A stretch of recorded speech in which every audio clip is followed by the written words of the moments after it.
Hello guys, हजुरहरूलाई स्वागत छ फेरि पनि मेरो अर्को भ्लगमाथि। हजुरहरू सबैजना सन्चै हुनुहुन्छ होला, म पनि सन्चै छु।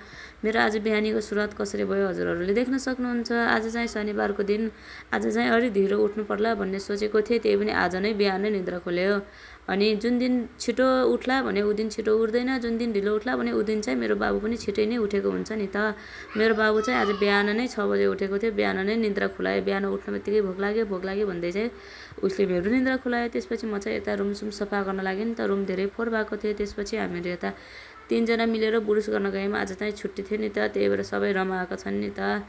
बिहान नै उठिसकेछन्। बिदाको दिन चाहिँ बिहान नै उठ्छन्, नबिदाको दिन स्कुल जाने दिन चाहिँ 8-10 बजीसम्म सुत्छन् नि त। मेरो बच्चाहरू यस्ता छन्, हेर्न सक्नुहुन्छ हजुरहरू सबैले हाई गरिरहेका छन् नि त यिनीहरूले। अनि खुसी छन् अहिले बिहान उठेर बुरुस गर्ने आज बिदा छ भन्दै खुसी भएर बुरुस गर्दैछन् नि त। नत्र मेरो बाबु चाहिँ रुँदै स्कुल जान्छ धेरै जसो। त्यसपछि हामी चाहिँ यता ठिमीतिर जाँदै थियौँ। आज चाहिँ दिदीले हल्का 3-4 हजार 5-6 हजार पठाइदिनु भएको थियो अनि साउनको लागि कपडा किन अनि बाबु नानीलाई कपडा किनिदेऊ भनेर। तर यिनीहरूलाई लग्नु चाहिँ मेरो गल्ती थियो।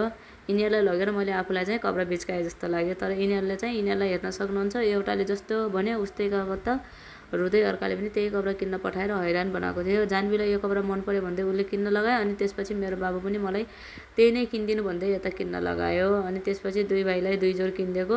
तिनीहरू त्यसैमाथि खुसी छन्, हेर्न सक्नुहुन्छ। आफूले कपडा देखेर यिनीहरू एकदमै खुसी छन् नि त। अहिले साउनको महिना हरियो कपडा लगाऊ भनेर किनिदिनु भएको थियो, कुर्ता लगाऊ भनेर। त्यही पनि बच्चालाई हरियो कपडा सुहाउँदैन भनेर मैले चाहिँ यस्तै नै किनिदिएँ। फेरि जिन्सको कपडा नै सुहाउँछ भनेर यही नै ठिक होला भनेर यही नै किनिदिएँ। अनि हेर्न सक्नुहुन्छ दुई भाइ एकदमै खुसी छन् नि त, एकै कपडा लगाएर। मेरो बाबुलाई अरू नै यस्तै खेलाउनु भएपछि चाहिँ मेरो बाबुले कपडा लगाउनु पनि छोड्छ होला, हेर्न सक्नुहुन्छ। यसको खेलाउनाले यहाँ टन्नै छन् होला, त्यही पनि उसलाई अझै नै खेलाउन चाहिन्छ। त्यसपछि यता चाहिँ म बचेको ड्रेसहरू थियो जानवीको, ऊ चाहिँ धोइदिन लागेको छु, हेर्न सक्नुहुन्छ।